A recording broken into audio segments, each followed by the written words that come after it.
Well, I never thought I'd be doing another one of these videos so soon. Let's see. Who am I doing a commentary on this time?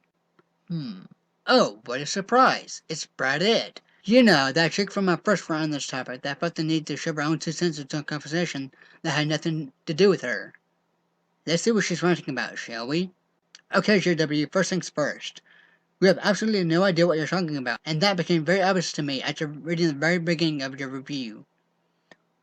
What? Let's read over JW's opening statements again. Okay, I get that this is a parody, but that is no excuse for lack of effort. If you're going to do a parody, put some actual effort into it. Don't half-ass it to where it looks like you can't actually write. People, I'll put a link in the description so you can read the story for yourself and decide whether or not any effort was put into it. Or hell, you know what? I'll save you the trouble and read to you an excerpt from the very first chapter. I'm so ugly, depressed little chipette muttered, sadly staring at her flawless reflection. Her name was Andromeda Smith. She had a unique and beautiful first name because she was a very special girl, and she had a boring common last name because the author didn't care enough to think of a better one. Her eyes were a bright neon purple, and Andromeda hated her eyes. They were so unique, so different, so genetically impossible. And her face, it was so beautiful, but she just couldn't see it. She was very self-conscious and insecure, but what she didn't realize was that everybody loved her. Literally, everyone. She was short like Eleanor, as thin as Jeanette, and had the same hair color as Brittany. But her hair at least was more special, more unique, because it had purple highlights in it that brought out her gorgeous eyes. You're not ugly, Andromeda, Brittany insisted, which was totally in character for her. You're so beautiful, I wish I was as pretty as you. Now, does this sound like there was any effort put into this at all? It sure doesn't to me. Like JW said, if you're going to do a parody, at least put effort into it. Do you want to know why Monty Python was so successful? Because the writers actually put time and effort into their writing. Secondly, there's nothing about this parody that shows that I can't write. I haven't half-assed anything. Just because I'm not putting my heart and soul into a parody done for fun, does not mean I can't write. Look at the definition of parody and educate yourself, idiot. Parody. A piece of writing or music that imitates the style of someone or something else in an amusing way. Okay, so who or what are you imitating? If you're imitating how to write poorly, then I must say that you're doing a very good job of it so far. Yes, I agree that you didn't have to pour your heart and soul into a parody, but as JW said, you have to put forth effort and make it funny. You're making it so obvious that you're just doing this for laugh that it comes off as extremely lazy and poor rather than amusing or funny. Would you like to see someone not trying with their writing though? Someone half-assing things? Look at nearly all the shit piled up on the Chipmunks archive these days. There you go. I'm sorry, what? First of all, fanfic writers are not professional writers. Fanfic writers are just that. Fans who write stories about what fandoms they're a part of. If you go on fanfiction.net and you're looking for the next Harry Potter or Beowulf or Lord of the Rings, then you're not going to find it. What you will find, though, are people like the author of the story. People who don't put forth any real effort into their stories. There are some exceptions, though, if you look hard enough. You'll find people who can write just as well as any famous writer out there, whether that be J.K. Rowling or Stephen King. Among the writers who write as poorly has Stephanie Meyer. Don't compare me to a brony. This has nothing to do with My Little Pony, and the two are very different fandoms with very different characters, including the fact there are no actual pairings on the show that are canon between the main characters. What the fuck are you talking about? Nowhere in their review did this anonymous reviewer compare you to a brony. Let me read back to you what was actually said. People, this is what happens when you take a fandom way too seriously. This would be like a brony getting pissed off that an author has shaped Fluttershy with Bermudash instead of shipping her with Rarity. How the hell did you infer that this person was saying that you were a brony? From what I can tell, this person was simply using Friendship is Magic and the brony fandom as an example, and that's it. My parody isn't just to simply bitch about mixed couples. It's for fun to laugh at all the dumb shit in the archive, and I have a great time writing it. I really can't stand it when people do this. This person is no different than Delanova. Instead of doing the smart thing and simply ignoring shit like this, they feel the need to bitch about it, as if anyone really cares. Like I said in my previous rant, if it's not affecting you or your life at all, then it's probably not worth getting upset about. If you have a character that's just all around perfect and has no flaws, then yes, it is Mary Sue. Look at the den definition of that too while you're at it. No one in the comics archive right now gives their original characters any character or plot development. Don't try to give me that crap. I'm sure you're just another original character person yourself, pathetically trying to defend them, aren't you? You claim that nobody gives any character any development. How do you know that? Have you gone through every person's profiles to look at their original characters? That doesn't seem likely since I hope to God that you have better stuff to do with your life. And also, not all characters need character development. Let's take a look at The Lion King. The characters Timon, Pumbaa, and Rafiki are characters, but they're not giving any development. Hell, Rafiki's barely in the film to begin with. I will keep obsessing over the chipmunks, but thanks for the offer to stop being into something that I love. That was very smart of you. By the way, I really think it's hilarious that you're trying to say that the cartoon has been dead.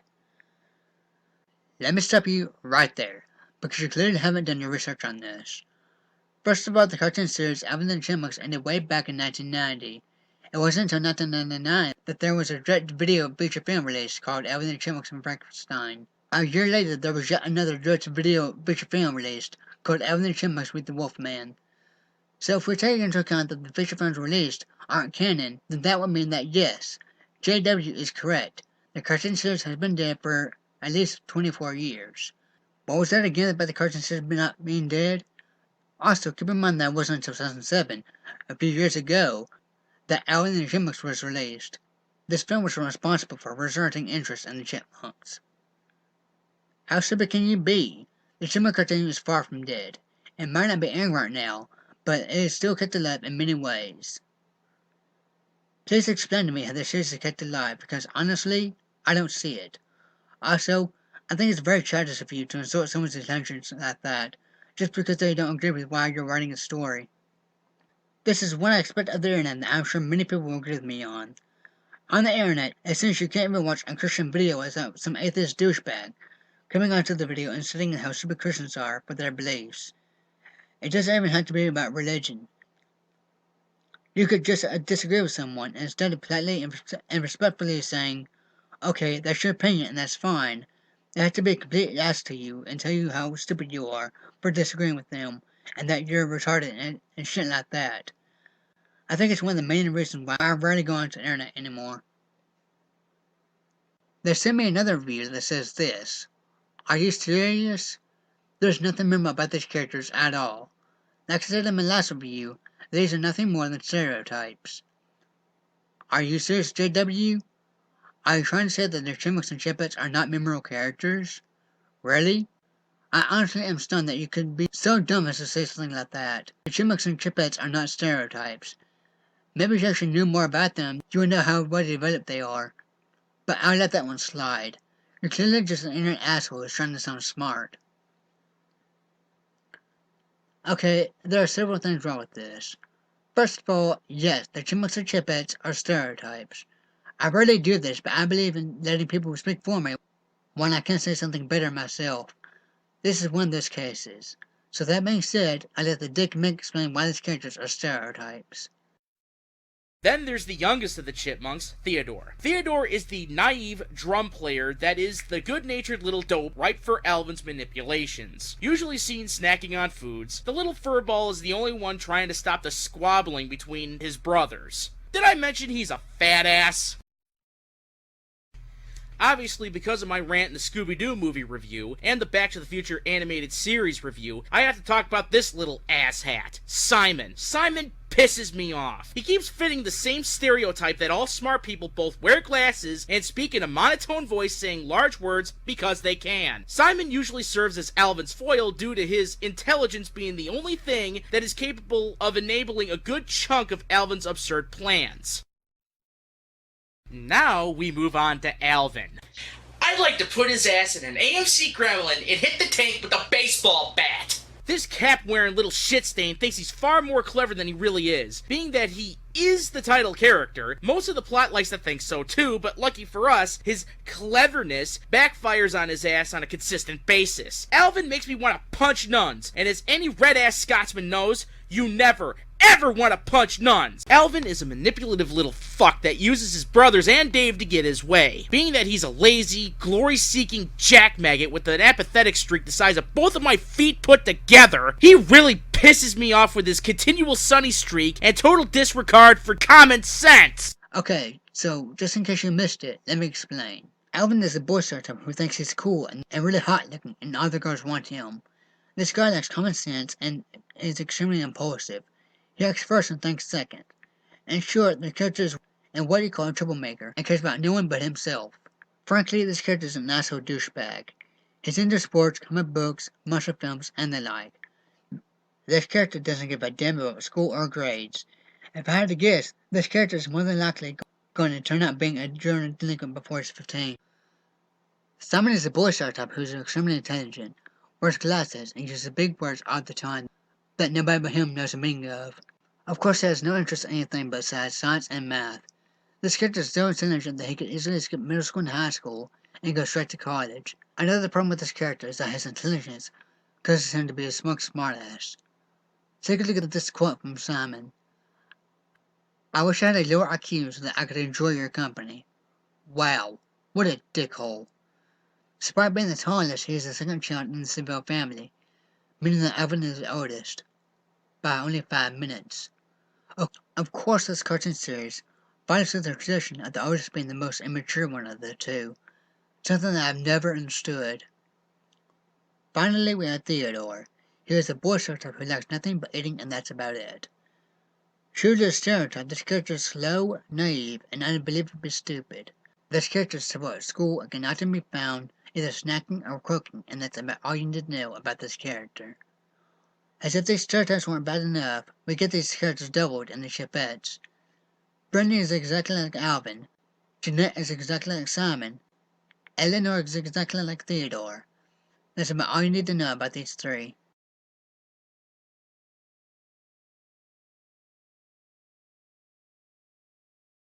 Alvin is a cocky prick, Simon is smart but would rather bitch from the back than actually do anything, and Theodore likes to eat.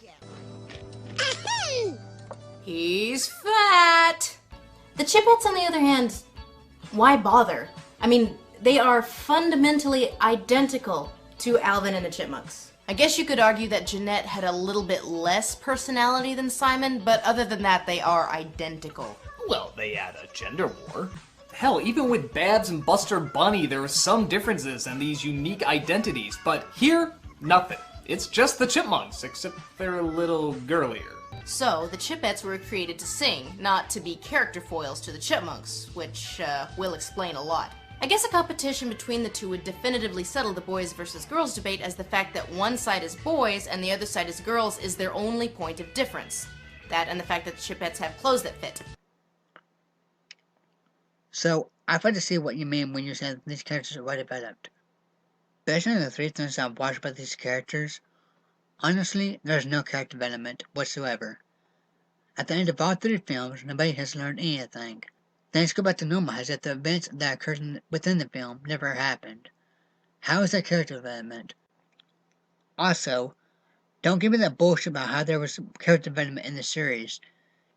You can make this argument with Friendship is Magic because the character development in that show is more often times than not carried into later episodes. Also, there's an ongoing story throughout the season.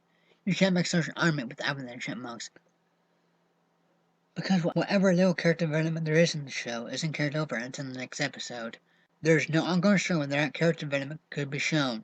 So yeah, the characters are not well developed as the author would have you believe. Another thing, why are you insulting this person? You don't know anything about this person. Again, this is something I cannot stand about the internet.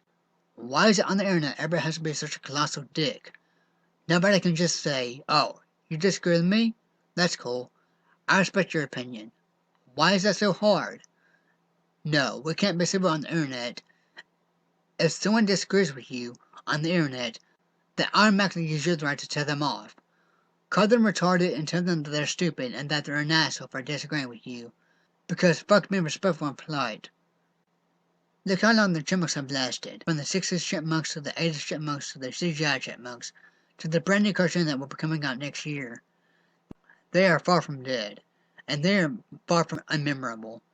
They are some of the most well-known characters in existence. I really just can't believe the stupidity of some people. I can't.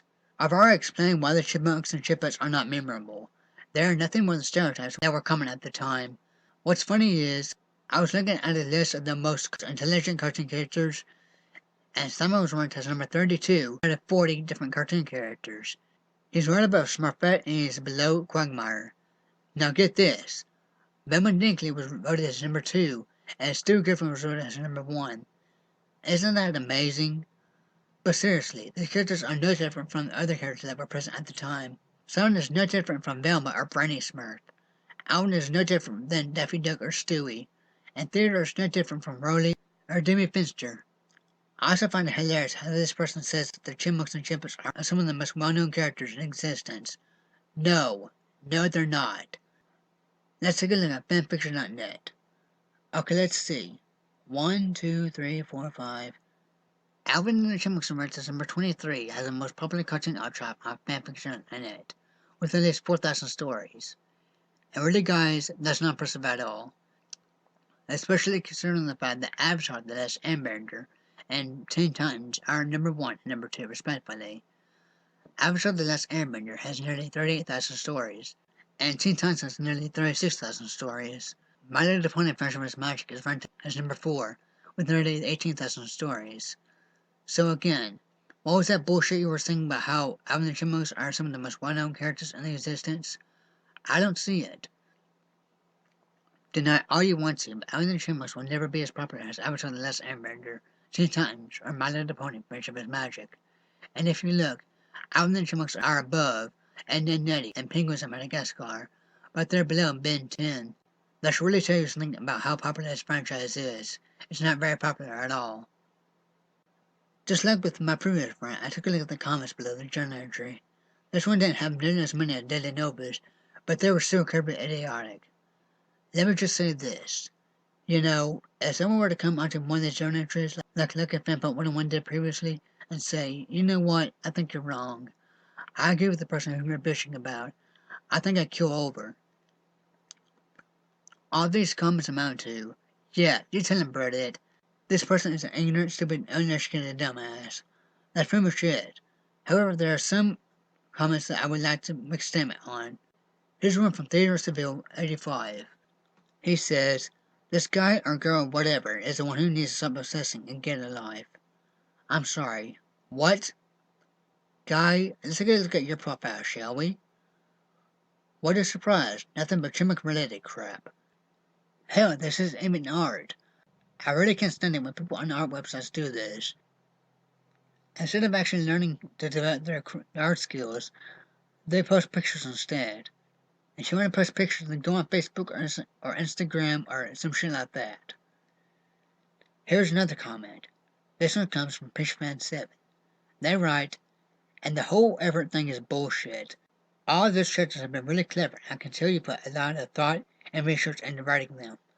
They always turn out super funny. I have read this copyright story, and as someone who's been writing for the past 13 years, I can tell you right now that there is no thought, effort, or research put into this story whatsoever. I did not laugh once throughout this entire story, not even so much as a giggle or a chuckle.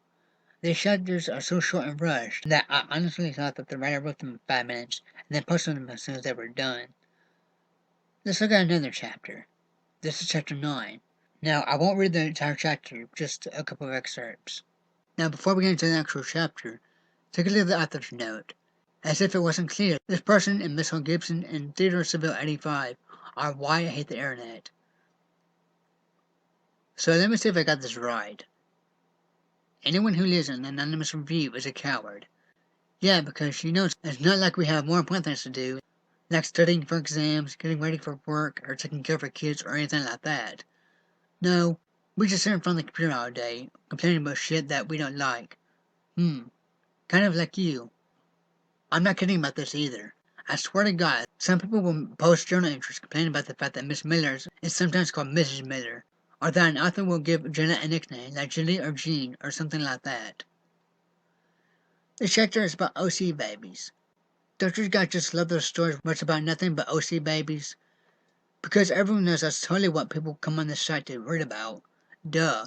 It's even better when they're the Canning Avity twins, Alvin Jr. and Al Jr., who have actually appeared on the show and are Alvinity's actual babies, are erased from existence.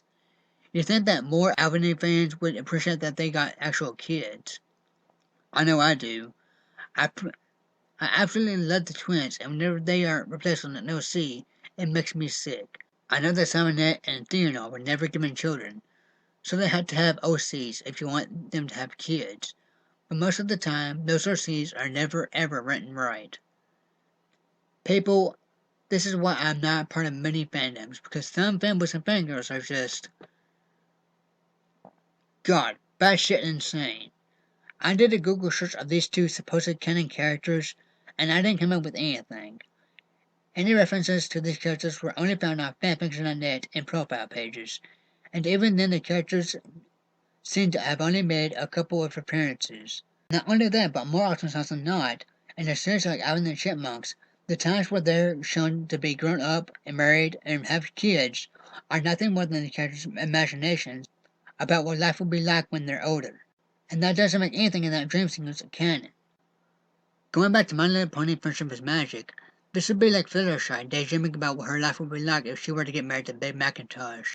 That sequence wouldn't make anything canon. It's nothing more than the character's imagination. Unless the development team comes out and says, yes, this is canon, then there's no reason to treat this as anything but a dream sequence. Just to be sure, I looked at this episode, and it was exactly what I just said. Nothing in this episode is canon, or it's just a possibility of what will happen in the future. But what makes this episode entirely pointless is the ending where Alvin learns that he must be 18 or older to set the prize. Second of all, there's this thing called canon, where the fans of a series or a film or whatever develop their own theories and ideas around said series. Yet another My Little Pony example is the character of Dinky Doo, a unicorn that looks identical to Derpy Hooves. Any fanfic you read that involves Derpy Hooves will more than likely have Dinky Doo as her daughter. This is what's known as fanon, not canon. Also, why are these characters called Alvin Jr. and Al Jr.? That is so generic and uncreative that it just screams laziness. If you're going to have your characters have children, actually take the time to give them names, like what J.K. Rowling did with the various couples of Harry Potter. She didn't come up with generic cliche names for the kids. She took the time to come up with actual names for them. If these are the names that you're given to work with, then of course some people are going to create their own original characters to serve as the children for the supposed canon couples. I don't get what you mean when you say that the original characters are never written right. Why don't you provide some examples? Well, we might find the answer if we read through the chapter. Again, I'm just going to read through a couple excerpts. No one wanted a useless cunning child around, and their person made that very clear when they slowly started to forget about the twins' existence. It had all started when OCM child had moved in. David Christine Seville, a random girl that had appeared on their home out of nowhere, had clearly taken over the household. She had blonde hair and golden eyes. She was perfect, so much more perfect than the twins could ever dream to be, and that was why they could never create with her. Even her name was special. When they had tried asking her if her name was some sort of tribute to Dave, she had shook her head. No, David Christine Seville stood off into the distance dramatically, as if she were in an inspirational music video. It's just to go with my unique tomboy personality. I'm that cool. So you did get rid of the canning children? Simone asked. She was the daughter of Simone and Jeanette, with purple eyes and raven black hair. She was beautiful and smart, and everyone loved her, much like the other OC children sitting around her. Yes, they were, announced proudly. They're long gone. She made it her mission to get rid of the twins, which wasn't a hard thing to do. Everybody loved OCs. They were creative and unique and oh so special. Those twins were asking for it, having the nerve to actually exist when a cute little OC like her could be made so that the other would look like a total genius. They got what was coming to them. Good, Simone nodded in approval. She adjusted her glasses, which her mom, Jeanette, had handed down to her, because that's totally how glasses work. Simone was smart, funky, quirky, very smart, loved by everybody, and smart. If it wasn't enough that her parents had been overshadowed before she had even stepped into the picture, now she was taking even more limelight away from them. She was a star now because she was an OC and she was better. From across the table, the OCs were singing at. An unintelligible mutter could be heard. What did you say to the child? Debbie asked. She could never be bothered to remember his name. He was so unimportant. I said the boy cleared his throat once he was done shoveling an entire cake into his mouth. Have you got any more food? And my name is Ted. Dinner, child, Simon growled. Would you shut up about food for once? We're discussing important matters here. Oh, sorry, Ted said. He wasn't bothered by anything because he had no personality. He just liked to eat food. And my name is Ted, he reminded them again. Okay, so this is what I'm talking about. No creativity, no effort, no anything. This is basically a person using a story as an excuse to complain about stupid shit. You can tell that this author is lazy and just writing the story for shits and giggles when you come across the various names that were given to these original characters. Let's see. David Christine Seville, Theodore Child, and Simone Seville. Yes, clearly this took over an hour to come up with, and a lot of thought and effort was put into creating these names. What's funny about this is the fact that the author was too lazy to come up with their own names, so she had Miss Hal Gibson do it. And you gotta love this little comment she made at the bottom. Oh, and anonymous reviews now have to be accepted by me. If people think you're cute by reviewing and hiding behind an anonymous mask, well, you won't be getting that privilege anymore. I'm sure that's going to tone down the amount of people that think they're gutsy for trying to attack me. Huh? Wait a minute, wait a minute, wait a minute. Let's go over JW's review once again to see if we can't see where the author's coming from. Right, so from what I can tell, JW was not attacking you directly. They are simply attacking the story. The thing is poorly written, and that you have an unhealthy obsession with Alvin and the Chipmunks. How is that attacking or assaulting you? Like Miss Hal Gibson, you sound like the type of person who can't take constructive criticism, and you had to have everyone on your side agreeing with you. From what I've heard, Tony Gray Fox, Marsha Kerr, Smitty One, and Lucky Fanbot 101 have all been blocked by you and Miss Hal Gibson, aka Dylan Nova, on DeviantArt. Not only on FanFiction.net, but also on the aforementioned website. First of all, there are several things wrong with this. For one thing, Tony Graphics and Marsha Kerr did absolutely nothing to you. From what I understand, Marsha Kerr was mainly going around assaulting authors like Smitty91, Genocides 1275, Mach 19, and others. I don't see a single review from her on any one of your stories, nor on any of Miss Hal Gibson's stories. While Marsha Kerr was definitely in the wrong, Tony Graphics was not. This user barely posted any of the reviews, and merely posted his own stories and featured his characters. We all know what Smitty91's backstory is. Like a Fanbot 101, it seems, was simply blocked by Delanova because she kept accusing him of being Smitty91, and he kept arguing with her, asking her to provide evidence for her claims. She did no such thing, and instead of doing as Lucky Fanbot 101 requested, she blocked him instead. It seems Delanova, like most men, can stand being wrong and feels that she should always be in the right. Blocking Fanbot 101 simply because of that she backed up her bullshit claims proves that she cannot handle conversations maturely. If she truly has all she says she is, then she should be a responsible, mature adult and handle the situation in a mature, reasonable manner. It's said that there are some people out there who claim that they are adults and still act like children. And this is something else that I'm not kidding about either. No matter how much you argue with these people, they will never admit that they are wrong. They will tell you over and over and over again that they did provide evidence for their claims, which is a complete load of bullshit. I'm thrilled to say that I have had none of these issues with the burning community. Like I said earlier, if someone wants to ship Blur Share with Bermuda instead of Rarity, I'm perfectly fine with that. I have no problem with that. I can see why someone would do that, considering the fact that Blur Share and Rubberdash are childhood friends. And don't give me that, well, that's because those couples aren't canon bullshit. The supposed canon couples of Alvin and Chipmunks aren't canon, and you have people attacking each other like stubborn dogs over missed couples. If you can present an argument for this, please do so. All I'm going to say on the canon couples of Alvin and Chipmunks is that just because two people get along well does not mean they're meant for each other. I honestly cannot see Alvin and Brittany lasting more than a year in their marriage, because all they do is argue. They rarely get along, and the times that they do is short-lived. I think I've said all I need to say regarding this journal entry, and to quote the Dick Mick, there are things that I don't like.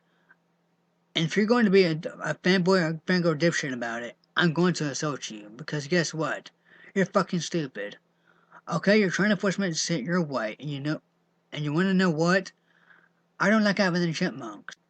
They're not interesting, they're not talented. I don't care how long they lasted. Scooby-Doo has lasted a hell of a lot longer than Alvin and the Chipmunks, and there are still people who do not like Scooby-Doo. Holy to God that I've never had to make another one of these commentaries for a good long... Oh, come the fuck on! Yes, they're still going on about this. Okay, I'm gonna go ahead and get through this fairly quickly. Thankfully, it's short. Basically, Burdette bitches about submitting into one, leaving a positive review for her. Then she accuses him of being Tony Gray Fox, who actually called her out on her bullshit and told her that she was a liar. Tony's review goes like this. Don't even try putting that bullshit, Burdette. Nobody hacked into your account. You more than likely did that yourself. If you're going to accuse me or submitting into one of being liars, then I'm going to turn right back around and accuse you of being liars as well. Karma's a bitch, isn't it? Her rebuttal was flat, boring, and was clearly typed out in 2 minutes. Once again, this whole fiasco does not make any sense, and Burdette, like Dilly Nova, has not provided any evidence whatsoever. We're expected to take her word for it, and that's about it. I'm sorry, but as I said in my previous rant, until you provide sufficient evidence against this guy, I'm not going to believe you about anything. You said that spinning into one is pathetic. Honey, spinning into one is not the one who's pathetic here. You are. If you're going to waste your time posting on a journal entry whining about what some anonymous reviewer said to you over the internet, then you're more pathetic than submitting into one ever will be. Oh, why this person is pretending to be different people, even though I have no evidence to back it up. Why? Grow the fuck up. Once again, you have further no evidence whatsoever, so I'm not going to believe any of the bullshit that comes flying out of your mouth. I already have to question this girl's sanity, especially when she thinks that our fucking Christian is Smitty. Let's look at who she accused of being Smitty earlier. Now take a good look at 2 of these comments. Do these 2 comments sound anything like each other, that they're being typed up by the same person? Fuck no. In fact, I contacted Smitty into one and asked him to send me some screenshots of his conversations with people on filmscreens.net, and I can honestly say that this guy doesn't talk like either one of these 2 people. And I'm going to quote Lucky Fanfoot 101, who she accused of being Smitty earlier. For the last goddamn time, I'm not fucking Smitty. Either offer me proof of your accusations or shut the fuck up. Does that sound anything like Jesus Freak 777? No, it doesn't. It seems that this person is not paying attention to the way that these people are addressing her. I talked to all 5 people whom this Smitty person has been accused of being, and I have never come across similar speech patterns in terms of how they address me. They all talk differently. None of them use the same words or as the other. So, it really baffles me how anyone this stupid could think that this Smitty person is posing as 5 people. This concludes this rant. Thank you for watching, and thank you for listening.